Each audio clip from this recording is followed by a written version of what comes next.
Hello मैत्रिणींनो, सगळ्या मैत्रिणींना माझा नमस्कार आणि गुड मॉर्निंग। आज करायचं आहे दही धपाटे। मी रात्री दही लावलं होतं, पण ते काय दही थंडीमुळे लागलं नाही, त्यामुळे दुसरं नवीन आणलं।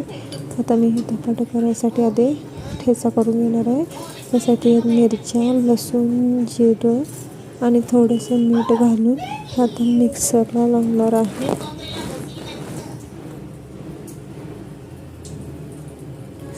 बारीक करून घ्यायचं आहे। असं हे बारीक झालंय। आता मी पीठ मळायला घेणार आहे। जरा शाळवाचं पीठ जास्त घ्यायचं, त्यापेक्षा कमी हरभऱ्याचं आणि त्याच्यापेक्षा कमी गव्हाचं असं पीठ मी घेतलं आहे। 3 पीठ घेतलं आहे। ह्यात टाकणार ओवा जरा चोळायचा हातात, म्हणजे ते ओव्याचा वास लागतो। मग ह्यात टाकलं हळद आणि टाकले आहे हिंग, वास येतो भारी ह्याच्यामुळे।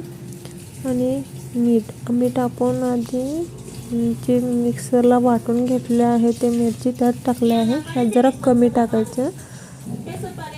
आता हे आपण बारीक केलेलं सगळं त्यात टाकून घ्यायचं आणि ह्यात टाकायची आहे कोथिंबीर।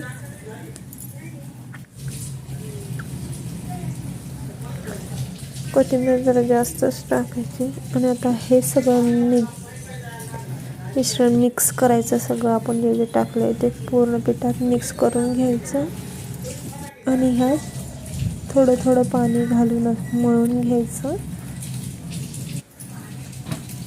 चांगलं असं मळायचं आणि 10 मिनिटं ठेवायचं। आणि 10 मिनिटानंतर करायला असं घ्यायचं।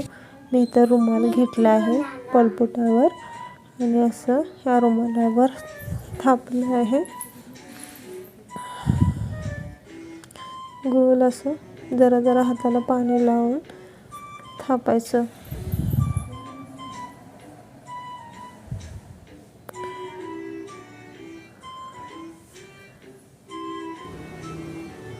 आता हे मी तव्यावर टाकलंय असं, आणि त्याच्यावरती पाणी लावायचं। पाणी लावून असं बोटं उठवायची, मस्त निघते। तिथं चिटकले तिथं जरा असं पाणी लावायचं आणि त्याला हे करून लगेच निघते। मग ह्याला जरा तेलाचा आणि पाण्याचा शिंतोडा द्यायचा आणि ह्याच्यावर ताट झाकून ठेवायचं। आता हे भाजायला जास्त वेळ लागत नाही आणि मंद गॅसवर भाजायचं। जास्त ह्याच्यावर हे करपून जातं, कमी गॅसवरच भाजायचं। तर आपला धपाटा तयार झाला आहे।